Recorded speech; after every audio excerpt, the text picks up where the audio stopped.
Mga kabengers, tara, samahan niyo naman ako magluto tayo ng estopadong pata. At ito na nga, hinuhugasang mabuti ng inyong lola ang pata.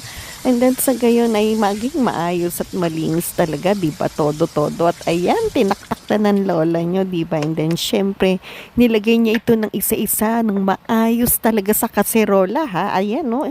Talagang inaayos niya ng todo-todo. At syempre, hindi lamang niya nang idadagdag natin, di ba mga kaabengers?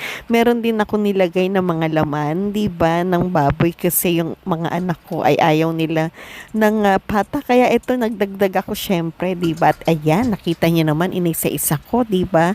Naglagay na tayo ng pamintang durog, ng laurel, and then syempre yung ating seasoning, and then yan, yung oyster sauce, diba? And talaga tong tatlong to, hindi na wawala laging magkakasama diba? And then syempre yung toyo, diba? Ayan, puro lahat ng yan ay tinansya lang ng lola nyo, and then syempre, wow, naglagay pa siya ng cooking wine, talaga naman po, may pa-social-social pa, may cooking wine pa, at dinamihan pa, balak yatang lasingin ng mga anak niya, diba mga kaabengers ko. And then syempre, huwag nating kalilimutan yung tubig, konti lang naman para sa pagpapalambot nitong ating pata. And then wow, nakalimutan ko, may gulay, buti na lang bigla akong naalala yung sibuyas nga pala. And then syempre yung ating bawang, talagang makakalimutin na po ang lola nyo, diba? At ayan, ni-start na nating pakuluin ng pakuluin, at ayan, nagkulo na siya.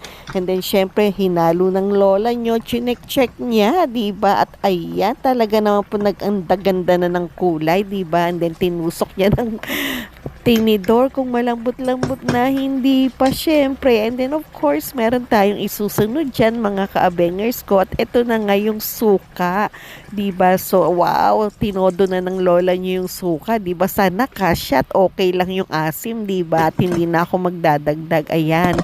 Then after ng pakulo uli, diba? Check lang din natin, halo-halo, diba? Para hindi manikit sa kasirola natin. And then of course, hindi nawawala sa lola nyo, diba, yung kanyang ayan, asukal, diba? Kahit pa paano yan, tinansya na naman ng lola niyo yung paglalagay ng asukal, diba?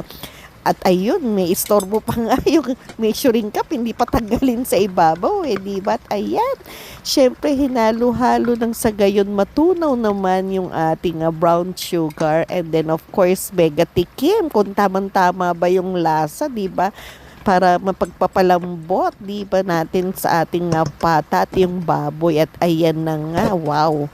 Eto, syempre hindi mawawala yan, di ba, yung ating siling labuyo na isa-isa nating ginupit-gupit, di ba? Para kahit pa paano naman ay may sipa talaga At ayan na nga, wow, talaga naman pong todo-todo na yung paghalo ng lola nyo. At ayan, tikim na. My God, sana perfect ito. Nag-time's up na nga. And then, ayan, napakasarap talaga ng ating estopadong